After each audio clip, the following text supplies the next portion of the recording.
तो पंडित रामप्रसाद बिस्मिल जी का जीवन कैसा था, उनका चरित्र कैसा था, उनकी व्यवस्थाएं कैसी थी, उसके बारे में हम बातचीत करेंगे। पंडित रामप्रसाद बिस्मिल जी का जन्म 11 जून 1897 में एक गरीब किसान के घर में उनका जन्म हुआ। संघर्ष उन्होंने खूब देखे। उनके दादाजी ग्वालियर के रहने वाले थे। ग्वालियर का ये चंबल का जो इलाका है ये विद्रोही इलाका है और यहाँ से अंग्रेज भी घबराते थे, अंग्रेजों को लगान नहीं देते थे, अंग्रेजों को भी परेशान करते थे। और अंग्रेजों ने जो अत्याचार किया, क्योंकि वो विद्रोही स्वभाव के थे, इसलिए आजादी के बाद भी वहां पर विद्रोही स्वभाव रहा। पंडित रामप्रसाद बिस्मिल जी के पूर्वज वहीं के रहने वाले थे। बाद में वो शाहजहांपुर आ गए। उनके पास कुछ भी नहीं था, तो उनके दादाजी, उनके पिताजी ने अपनी मेहनत और पुरुषार्थ के बल पर वहां पर अपनी एक व्यवस्था बनाई, अपना एक समाज में ऊंचा रसूख हासिल किया। पंडित रामप्रसाद बिस्मिल जी के बारे में भगत सिंह क्या कहते हैं?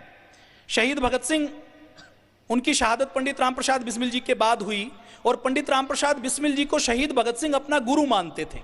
पहले पंडित रामप्रसाद बिस्मिल जी लीडर थे, उनके नेतृत्व में चंद्रशेखर आजाद, शहीद भगत सिंह, राजगुरु, सुखदेव, ये सब क्रांति का काम करते थे। तो शहीद भगत सिंह के भी जो गुरु हैं, आप अंदाजा लगाइए कि उनका व्यक्तित्व कितना बड़ा होगा।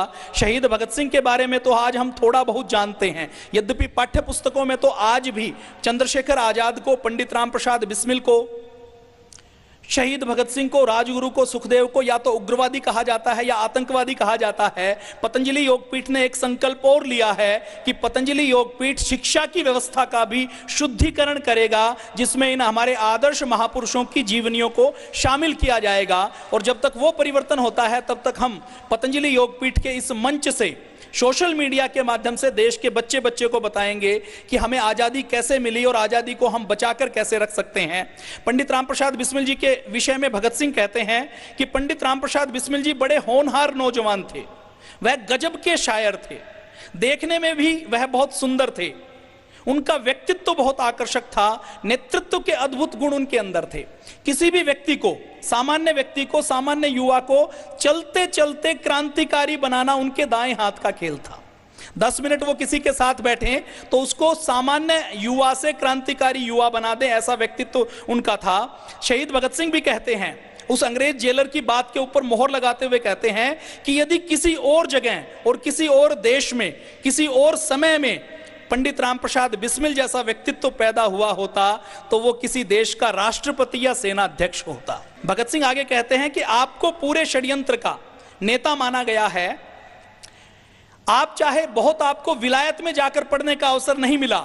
ये जो काकोरी कांड हुआ, पंडित रामप्रसाद बिस्मिल जी के खिलाफ जो मुकदमा लड़ा गया, उसमें सरकारी वकील के तौर पर पंडित जवाहरलाल नेहरू के सगे साले मुल्ला जगत नारायण थे। उन्होंने ये मुकदमा लड़ा था, उनको 1 लाख रुपए उसके लिए मिले थे और उन्होंने पूरी ताकत लगाई कि ये जो क्रांतिकारी हैं जिन्होंने काकोरी का कांड किया, वो कोई भी छूटे नहीं, कोई भी बचे नहीं।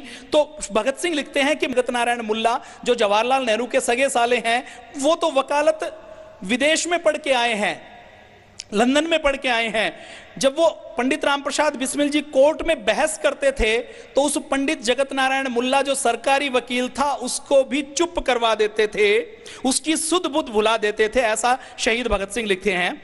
चीफ कोर्ट में उन्होंने अपनी अपील खुद लिखी और जिसको देखकर जजों को कहना पड़ा कि ये अपील किसी सामान्य कैदी की लिखी हुई नहीं है, क्रांतिकारी की लिखी हुई नहीं है, ये किसी वकालत के बहुत बड़े जानकार की लिखी हुई है। तो ऐसा व्यक्तित्व पंडित रामप्रसाद बिस्मिल जी का था। ये हमने भगत सिंह के शब्दों में उनके देखा। उनका जो व्यक्तिगत जीवन था वो बहुत बड़ा अनुशासित था। वो व्यक्तिगत जीवन में नित्य प्रति उनका संकल्प था कि नित्य प्रति मुझे योग करना है, मुझे प्राणायाम करना है, नित्य प्रति मुझे यज्ञ करना है, मुझे हवन करना है और उसके बाद अपना पूरा समय क्रांति के काम के लिए देना है, क्रांति के काम के प्रचार प्रसार के लिए देना है। पंडित रामप्रसाद बिस्मिल जी ने क्या किया? उनके जीवन में जो उन्होंने काकोरी कांड किया और काकोरी कांड के बाद जो नौजवानों को जोड़ा और उसके बाद जब उन्होंने फांसी के फंदे को हंसते हंसते चूमा तो पूरे भारत को अंग्रेजों के लिए उन्होंने एक लाक्षागृह बना दिया। लाक्षागृह मतलब जिसके अंदर बैठे हैं तो ज्वालामुखी के मुहाने पर बैठे हैं कि कब ज्वालामुखी फट जाए, कब लाक्षागृह में आग लग जाए और बाहर निकलकर जान बचाने का भी समय ना मिले। ऐसा भारत पंडित रामप्रसाद बिस्मिल जी और चंद्रशेखर आजाद जी ने बनाया।